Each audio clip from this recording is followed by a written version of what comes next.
Welcome to the Sourcing Hero podcast, produced by Una, a group purchasing organization that empowers sourcing heroes, and Art of Procurement, the world's largest procurement podcast network. I'm your host, Kelly Barner.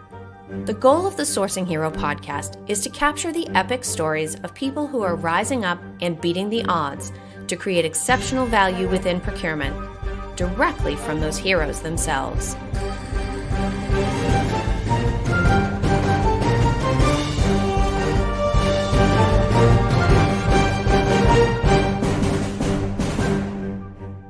Today, my guest here on the Sourcing Hero podcast is Victor Hou.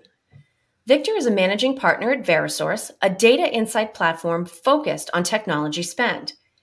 He has worked in and around enterprise IT services for years, and these days he's focused on helping procurement teams digitize their technology contracts, inventory, supplier performance, and spend into a single centralized dashboard so they can optimize both their spend and the accompanying supplier relationships.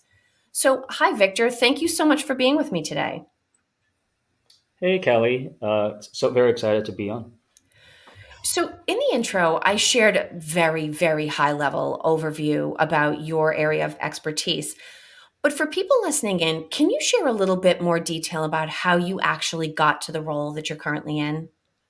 Yeah, of course. I actually been in technology for about 15 years or so, working in the telecom industry for helping enterprise customers, all shapes and sizes, with internet and phone service, and a lot of times, working a lot obviously with procurement teams to source, internet for their offices, oftentimes even around the world. And working, the last 10 plus years with customers and partners, what we realized was that there was two common problems that we constantly saw, challenges that customer had.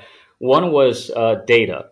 And what we recognized was, companies really cared a lot about, data for customers and employees. For example, right, they knew they needed to know what customers like in order to build the products that they want. And they also need to have KPIs for employees to know whether, somebody's doing well or not, and be able to make business decisions based on those data. But when it came to technology spend and services, it was either too expensive, lack of tools, or was too challenging to have data about the top three investment in the business, right, which is IT spend, and so that's something that we really strived out to solve that problem with the Varisource platform there.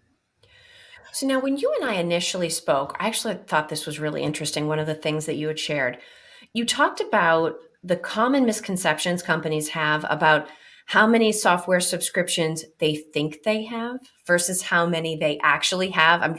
This is something I know procurement people with any IT spend responsibility are going to want to hear about. I'm going to go way out on a limb and guess that companies have a lot more of these subscriptions than they actually think they do. Yeah, absolutely. And if you think about it, obviously everything is software based, right? Your email, Yes. your phone service. I mean, everything is software based. Everything is going to software. And the challenge is there's a lot of what people are calling, the industry is calling shadow IT. And what that means is, the corporate company, the IT team and or procurement may buy, Adobe software, right? It might be, or they might buy, for example, Dropbox or Team or box for the company for file storage, cloud storage. However, they don't realize that there's another employee in another office that maybe likes another file storage service. Maybe they use Google Drive, and so there's a lot of software that are just being added on individual or office level that, and even purchase on company credit cards, that it's Yeah. very difficult for procurement or IT to track. And that's actually the same thing, not just on software, but imagine internet services. We've worked with customers where they've had, they're spending $10,000 a month on one internet circuit. It was a hospital. And that one of their locations was closed down a year ago. And yet they were still paying for Oh the my internet gosh. circuit because somebody, forgot to cancel that. And so I think when it comes to IT services, there's kind of this mindset that it's a service. We sign a contract, and if I come in the door and it works, it's fine. it just keeps going. And so there, it's very challenging to track those things. And that obviously leads to a lot of, overspending and challenges. Well, and part of that is policy and people going somewhat rogue. I mean, I guess the good thing about where we are today is that it's very easy to access different kinds of technologies. But the problem that it ultimately creates is sort of this spinning out of control mix of things where there's probably overlap and duplicates and everything. If procurement wants to focus on the transparency associated with trying to better manage the spend, what are some of the greatest issues that might result from us not having an accurate picture and understanding of around either subscriptions or, as you talked about, the IT services that go with them? Yeah, so the challenge that we've seen, when we talk to customers is that one is, there are software and obviously tools out there, but they're usually meant for enterprises, which are very large companies. They're very, very expensive. And so even if somebody were to have a software or, to track these IT services or assets or contracts, two is they don't have the resource and time with somebody dedicated to keep track of these services, because oftentimes these services are 1 year, 2 year, 3 year contracts, and along those contract, there's a lot. There's tickets, there's supplier performance, there's SLAs, there's move out and changes. There's so many things going on a daily basis that there's nobody really dedicated just to track those data. And so it makes it very difficult to have, even if you buy a tool, to have somebody track all those things and input that into the system. And then I would say the last thing as part of that is, one, right, you're missing kind of the tool, and then two is kind of the resource to kind of manage those tools properly, and then third is also having industry data. Meaning, it's very difficult if you're looking to buy a phone service to just go to Google and search, phone service, because there's obviously so many hundreds of different options. You don't know if what you currently have, is the best, the most cost effective, or best for your business. And so there's a lot of, I would say, data missing. And that's why, we started Varisource to really bring, build a database of about 50 million data points of industry knowledge and industry information to the procurement teams. Now, I can't help but wonder if part of the issue here isn't something as simple as auto renewals. I mean, this is something that we run into in our personal lives. You sign up for something, no one really keeps track of these dates, right? And then all of a sudden you realize, Yeah. oh, whatever service it is just auto renewed, and now I have it for another year. I have to try to remember to turn that off. Is that also a problem on the corporate side?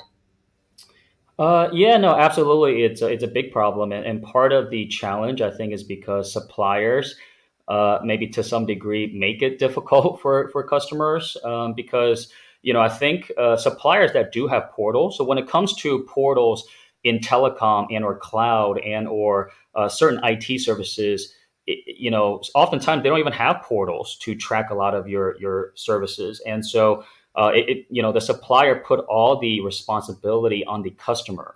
And obviously, customer, whether the IT team or procurement team, are focused on running the business every day. And so, they oftentimes just are not able to track those data, such as auto renews. And what happens is they feel like, well, if I get auto renewed, I still need the internet circuit, so no big deal.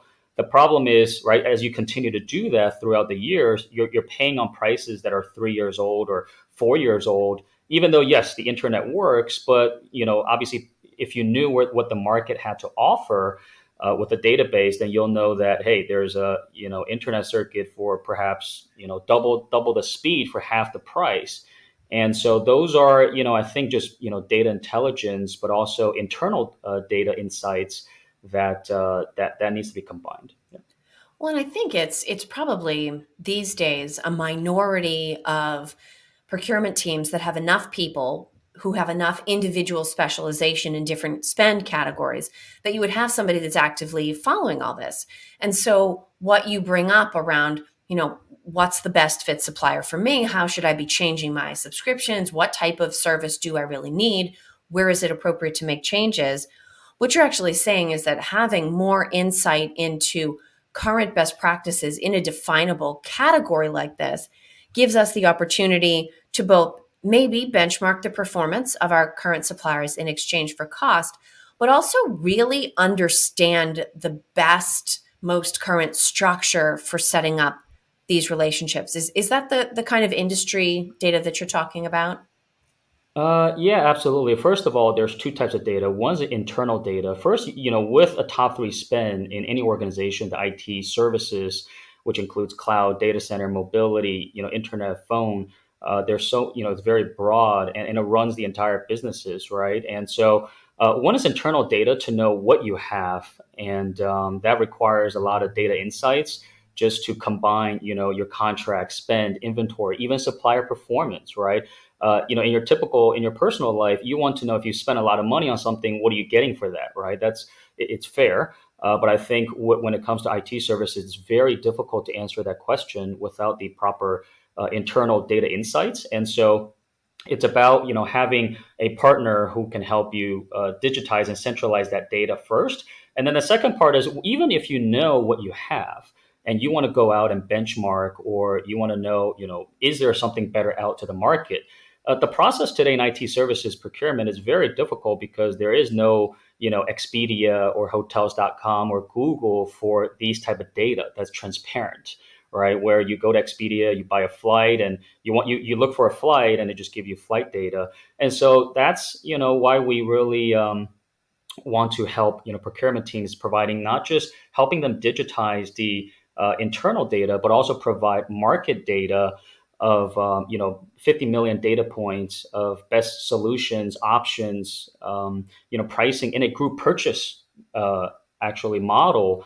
And our obviously our offering is completely no charge to the customer, actually, because we work on a share savings model. But it's about having a group purchasing concept for sourcing, where when customers have the internal data, they can cross reference with what the market has to offer.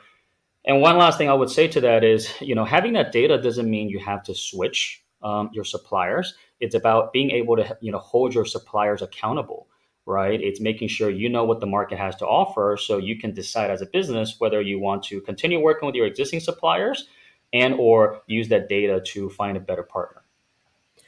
Now, earlier you made a comment about shadow IT, and that sounds very, cool and mysterious and all that, but it also sounds very Yeah. risky. And I think understandably after the last couple of years, procurement is all about managing risk, understanding risk, addressing risk, having mitigation strategies ready. How would you say that having undermanaged IT services spend actually either creates new risks or contributes to other risks that the company may be dealing with? Yeah, I think the two biggest risks that comes down to, one is security, and one is financial. Obviously, when you're talking about shadow IT, and that goes across not just in software, but again we talked about internet service, phone service, and all of IT services, because when you talk about financial risk, obviously if you have employees or users adding software that you're not aware of, right? That's additional cost because you're overspending and overlapping services and or internet services or phone service or firewalls, right? Whether it's hardware, software, any of these services, you're overlapping, and so there's overspending, and also you lose the leverage, which procurement loves the word leverage for negotiations, when you have things so spread out across so many different services, right? Duplicating services. And then two is obviously, we talked about security, which is one of the it's great that everybody's going to the cloud and everybody's obviously changing the work model of working from home. It just creates a lot more opportunities where if you have services and or spend and or applications that you're not aware of, that the company internally has, it leads to potential loopholes for security, right? Where IT cannot protect you because it's not aware that you went out and bought this other licensing that perhaps wasn't under the company's policies. And so it's about having a partner, it's about having tools, and it's about having the expertise to obviously manage all these things we just talked about. Now, how have you seen? I mean, you talked about the fact that you've worked in this area for a long time. How Yeah. have you seen the way, whether we say it's procurement professionals or the company in general, have you seen a change in how companies think about this type of spend. I mean, when I think about IT in a company, there's the very obvious things. There's traditional enterprise software, there's maybe the devices or the hardware that they give me access to. But I would be willing to guess that there are so many more things that actually fall into this category than that most people think about. Have you seen a lot of changes in terms of either how you perceive what falls into this category of spend or how companies and procurement teams have changed their thinking about it? Yeah, absolutely. I think especially in IT services, in the last, I would say, 5 to 10 years ago, I think a lot of procurement and IT just look to stay with, the top three suppliers and industries that they know, right? That they typically know and they just stay with. Because again, there is no database or marketplace where they can find other options. So, for example, internet providers in the U.S. alone, there's more than 2,000 of them, and it sounds crazy. There's 2,000 options, and so oftentimes customers still remains with those two or three options, even when they do RFPs to look for those two or three or four companies they know for pricing, versus getting access to 2,000 potential pricing options to even use that data to bring the cost down with their current supplier. So I think obviously more and more nowadays we know procurement teams and IT teams want to find better options and not just stay with incumbent suppliers. I think the challenge they run into is that data, the options for suppliers, is not easily found anywhere, because there's no such kind of marketplace or database. And that's what we really hope to bring to the market and bring to the procurement teams completely for free with the Varisource platform. Now, as we start to kind of wind down our time together, I have to ask you, this is sort of the one question that I pose to absolutely everyone who joins me on the Sourcing Hero. And I think it's a tricky question, but I always like hearing people's answers because they're so incredibly different. We call this the Sourcing Hero podcast for a reason, right? We believe that there is heroism in procurement specifically, and of course, generally in business. But Victor, how would you define either, and here's your choice, how would you define what it means to be a sourcing hero? Or how would you say that you perceive heroism as playing a role in the larger business context? To me, both of these topics, I would say, the sourcing hero is, obviously not just in a short term, executing on the tasks that they have, whether that's reducing costs, consolidating suppliers, or things that they are tasked to do, but it's also having a long term plan of how to sustain that for the company, because obviously the company relies so much. A company's success relies so much on procurement and IT. And I think a lot of times, companies look at IT as a cost center versus a value center. And I think what we try to do is provide the data and the tools to help procurement teams, execute, save time, save money on their tasks, but then also help IT become a value center where technology runs business. You need the right technologies to be able to service your customer, right? Continue to grow your business, whatever industry you're in.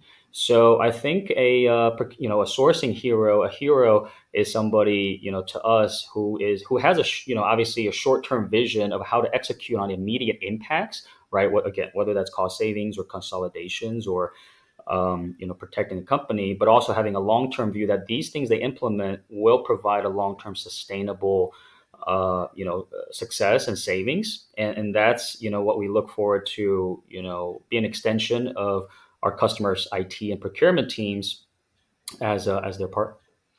Well, I actually like your talk about being seen as a value center rather than a cost center, because that's something that procurement deals with too, right? And so this is therefore one of those categories of spend where if procurement and IT can build a really solid relationship and manage the spend in the right way and create all of that value for the company, then we really do get an excellent opportunity to not only both groups do our jobs a little bit better, but also to move ourselves along that continuum away from just saving money and towards value. And whether that value is people getting more ROI out of technology investments, or whether it's lowering risk, addressing security concerns.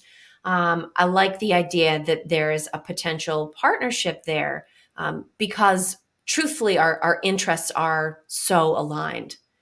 Now, Victor, if people have listened in to this conversation and would like to learn more or follow you or even reach out and ask a question, what is the best way for people to get in touch? Yeah, the two best way is feel free to email me at victor.hou@varisource.com. That's VARI source.com. And or connect with me on LinkedIn. You can search Victor HOU 102 on LinkedIn. We love to network. And one last thing I would say, Kelly, to what you mentioned is, more than just providing a software and data platform. I think what we recognize to help IT and procurement team bridge that gap together more is, we Verisource team becomes their extension to actually do all the digitizing of the data, and also combining all the data and bring all the database to these customers for them, so it's done for them. So thank you for listening to this episode of the Sourcing Hero podcast. Join us again next time for more true stories of sourcing and business heroism performed by your colleagues and peers. Look for the Sourcing Hero wherever you get your podcasts, and don't forget to subscribe. Finally, don't forget, sourcing heroism is taking place all around us every day. Keep your eyes open and you're bound to see it. Until next time, I'm your host, Kelly Barner. Stay well, and always remember that you can be a hero too.